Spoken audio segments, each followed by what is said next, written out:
Konnichiwa minasang. Jadi sebelum vlog hari ini, saya mau ngasih tahu ke kalian kalau Scarlett ngeluarin produk baru yaitu shampoo dan conditioner.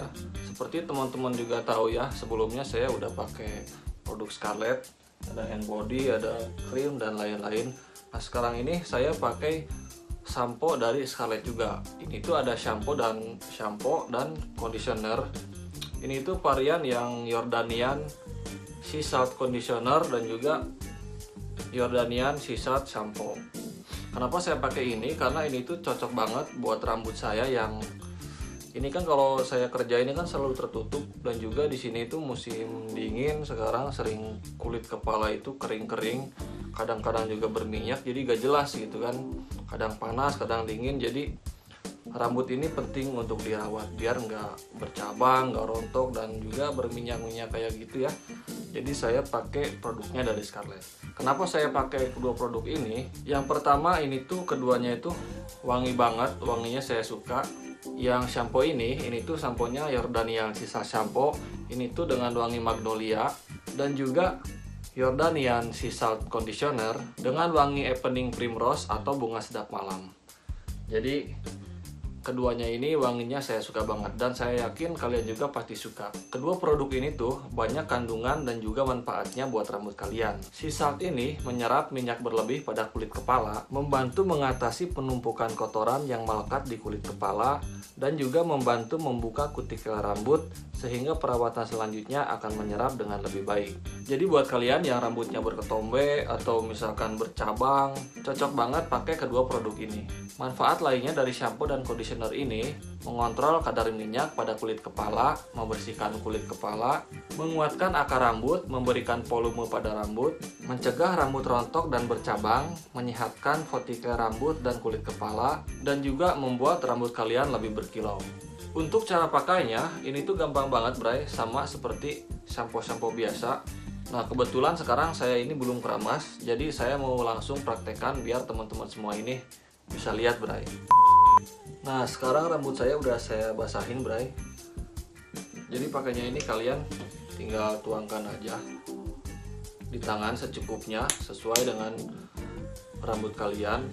Lalu kalian tinggal bilas saja ke rambut. Dan ini tuh wanginya enak banget bray. Kalian tinggal bilas, pokoknya sama aja seperti shampoo biasa.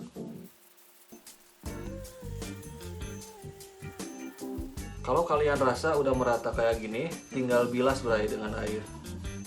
Sekarang rambut saya sudah saya bilas.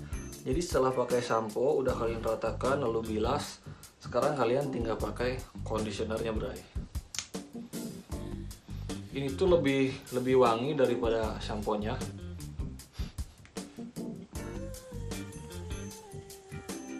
Kalian pakai aja secukupnya. Kalian tinggal ratakan bray.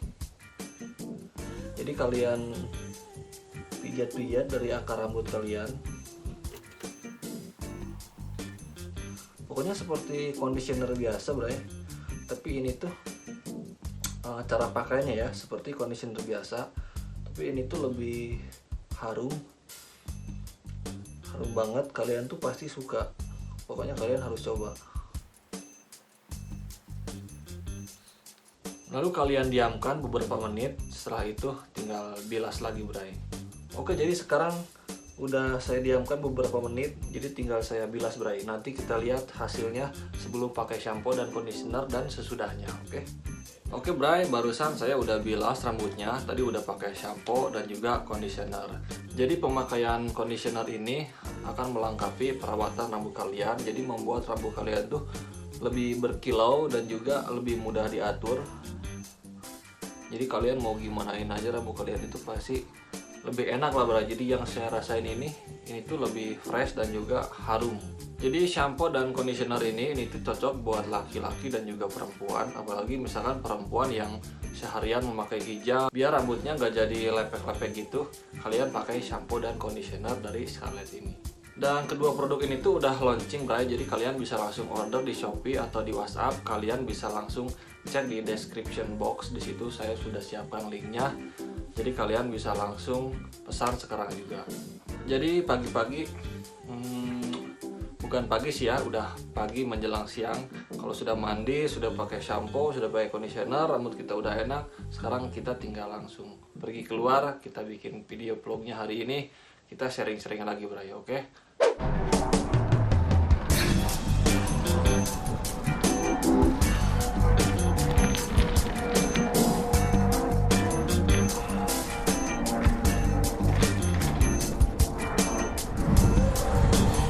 Konnichiwa Bray. Sekarang saya lagi libur. Harinya cerah banget, jadi kita nongkrong di taman, beli minuman dulu, ngopi, nongkrong di taman Bray.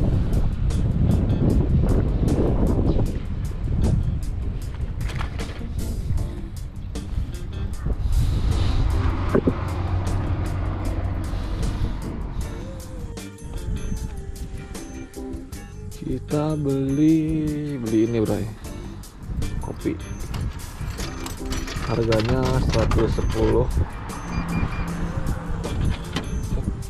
Ini uangnya gak bisa dimasukin Bray.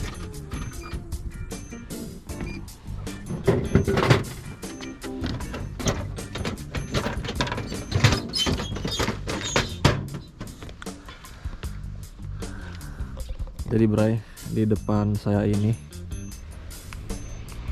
yang warna pink ini, gedung ini, itu namanya tuh, nama gedungnya Isin.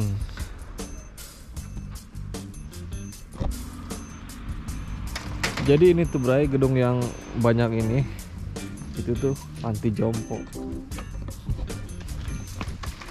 Panti jompo, kebanyakan orang yang udah tua-tua tuh di situ Bray.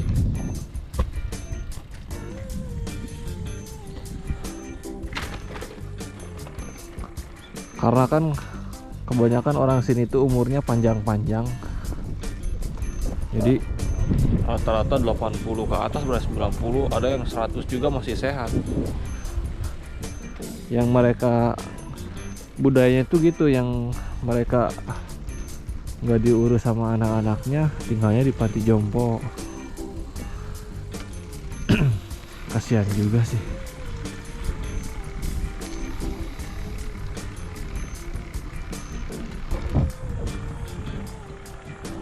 Dan sebentar lagi, mungkin bulan depan ya, udah masuk musim sakura. Jadi bentar lagi banyak bunga sakura Bray.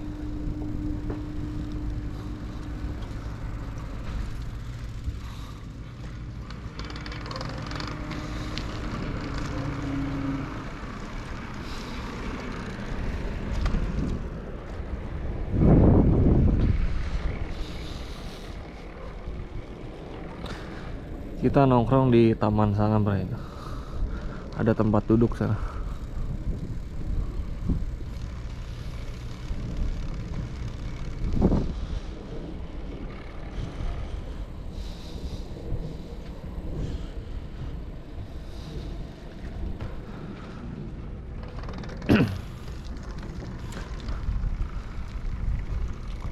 Kalau udah pada mekar ini tuh pohon-pohon yang nggak ada daunnya ini tuh bunga sakura semua Bray.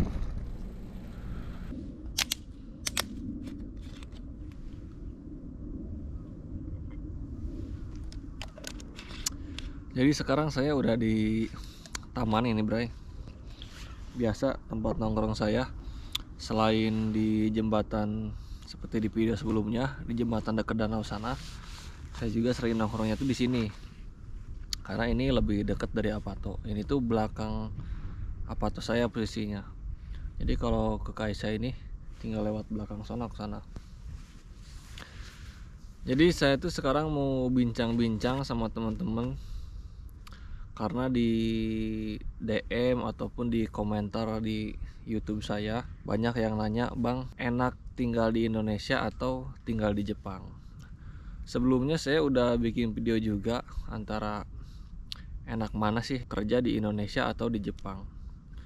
Jadi sekarang saya mau bikin video atau saya ingin ngobrol ke teman-teman semua tentang enak mana sih tinggal di Indo sama di Jepang. Karena biasa kalau pertanyaannya lebih dari satu kali, pasti saya akan bikin video. Jadi gini bray ya, terkait masalah kerja ataupun itu tinggal ataupun hidup, mau di Jepang mau di Indonesia, tergantung orangnya ya bray. Jadi nggak bisa sekarang yang saya omongin itu nggak bisa mewakili pikiran atau perasaan semua orang. Ini tuh hanya dari saya pribadi bray. Jadi kalian jangan salah anggapan saya bercerita sekarang seperti ini mewakili semua orang yang ada di Jepang.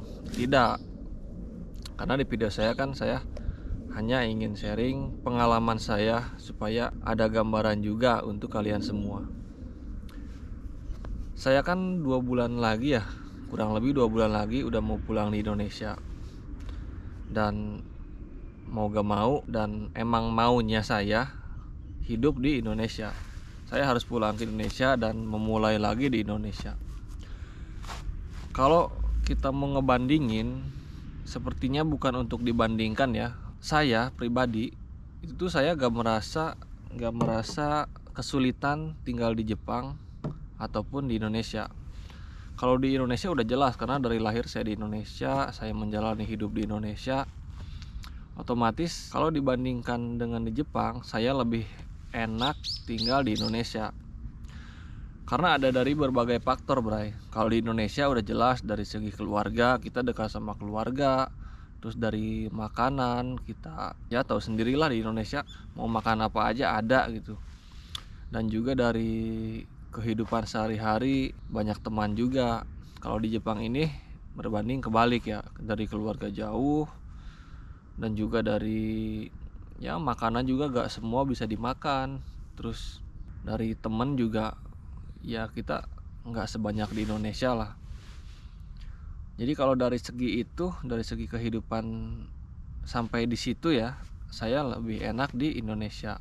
Ini saya berbicara bukan tentang pilihan ya, tapi ini gambaran. Di Indonesia begini, di Jepang seperti apa, nanti kesimpulannya seperti apa, jadi nanti tonton sampai selesai.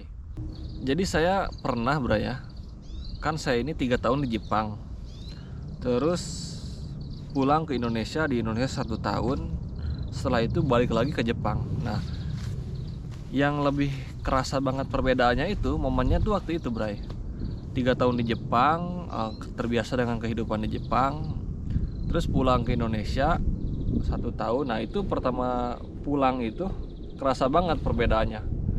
Ya misalkan di sini kan kemana-mana naik sepeda, terus di sini tuh ya enggak 100% ya, tapi hampir mungkin 80% aman di jalan itu.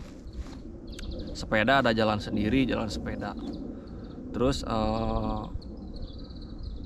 orang-orangnya juga pada taat lah.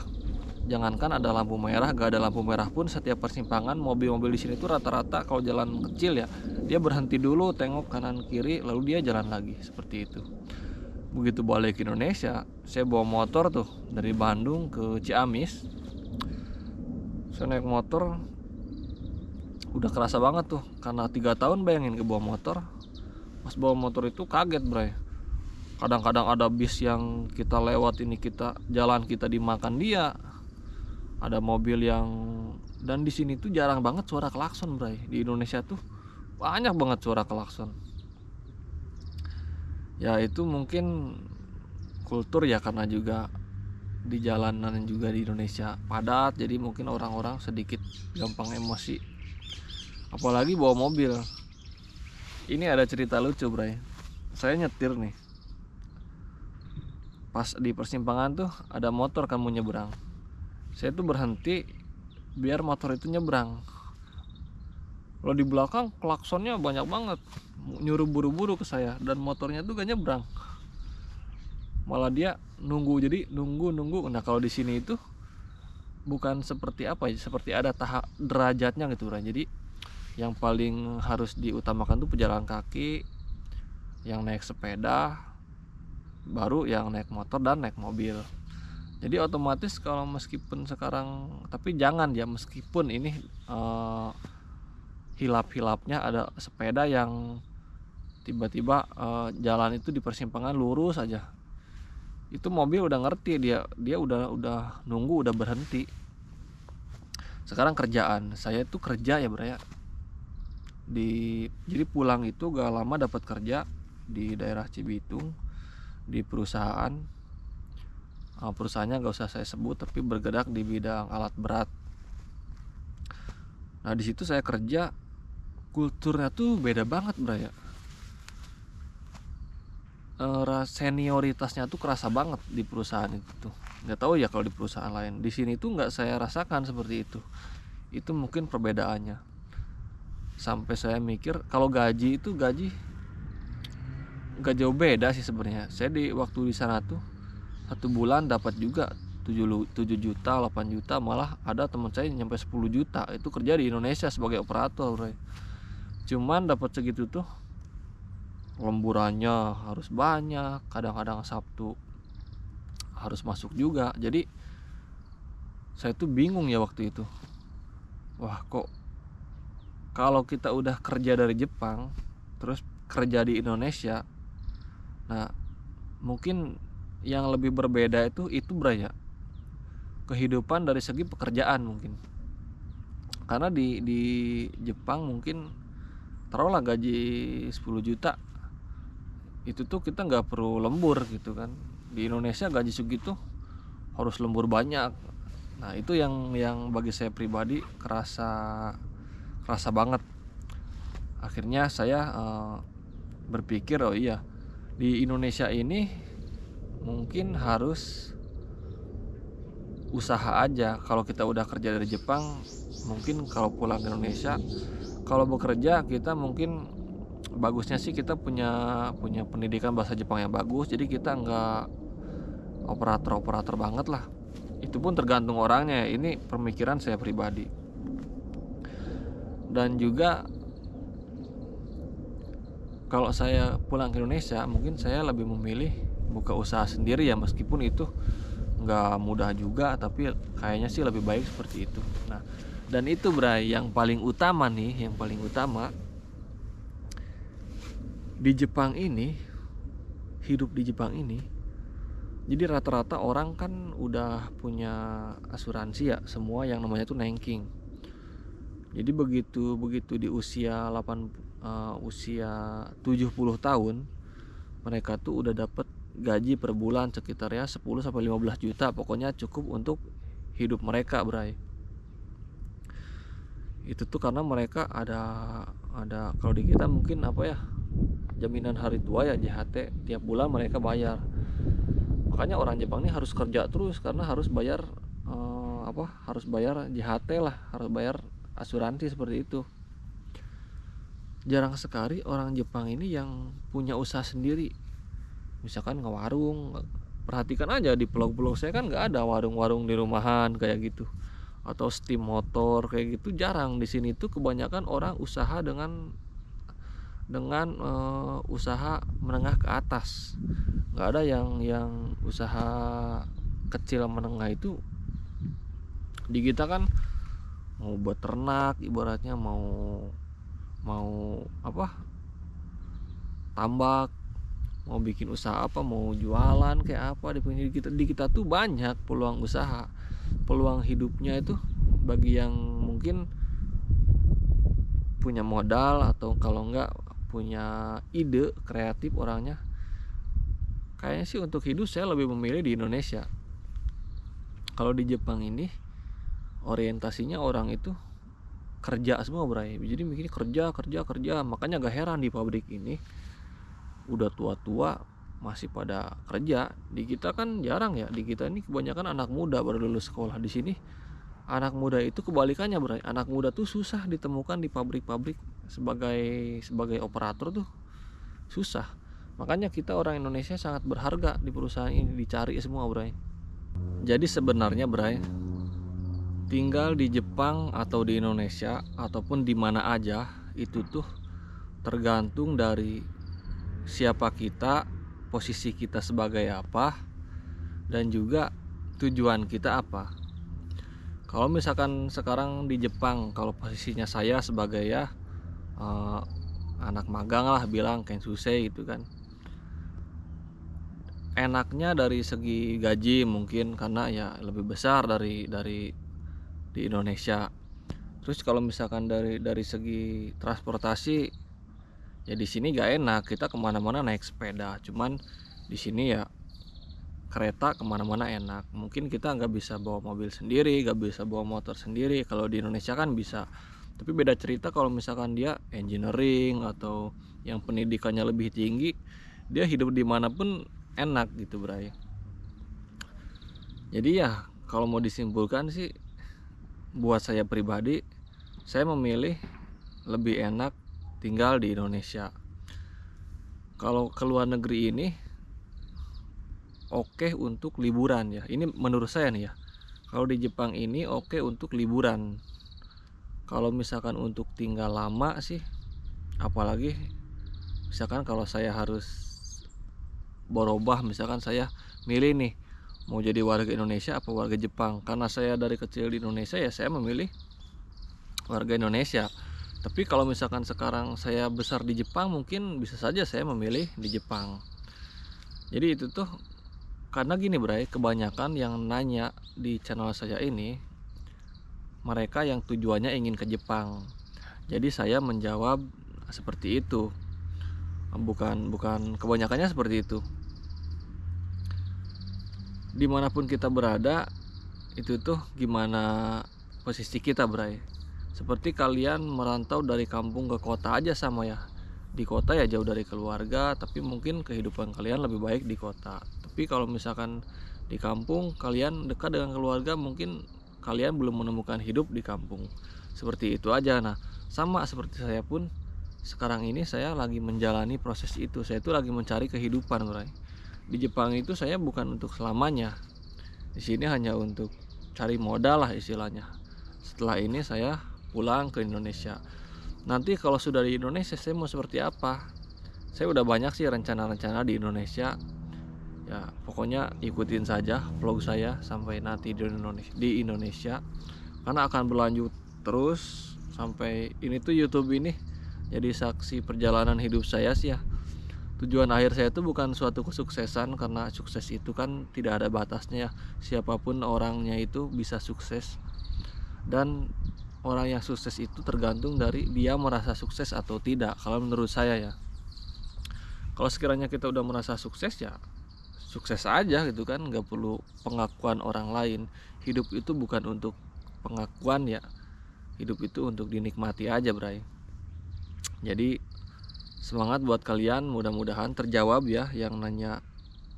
Seperti dengan saya ini, Bray, seperti ngobrol dengan teman biasa. Jadi kalian jangan mengharapkan jawaban-jawaban yang spesifik seperti di blog, di berita-berita. Kita ngobrol aja biasa seperti layaknya teman. Oke, jadi kalau misalkan kalian ada yang ingin lebih diketahui lagi tentang Jepang, silahkan kalian DM saya. Silahkan komentar di video ini. Jadi, atau misalkan kalian yang nonton ini ada pengalaman di Jepang, atau yang masih di Jepang nonton video ini, kalian silahkan share pendapat kalian tentang enak mana nih hidup di Jepang atau di Indonesia. Silahkan kalian komentar di bawah. Oke. Mungkin videonya sampai di sini, Bray. Sampai jumpa nanti di video selanjutnya. Semoga saya bisa share-share lagi pengalaman saya ke kalian biar kalian lebih mengetahui lagi tentang kehidupan orang Indonesia di Jepang seperti apa sih, terutama tentang anak magang.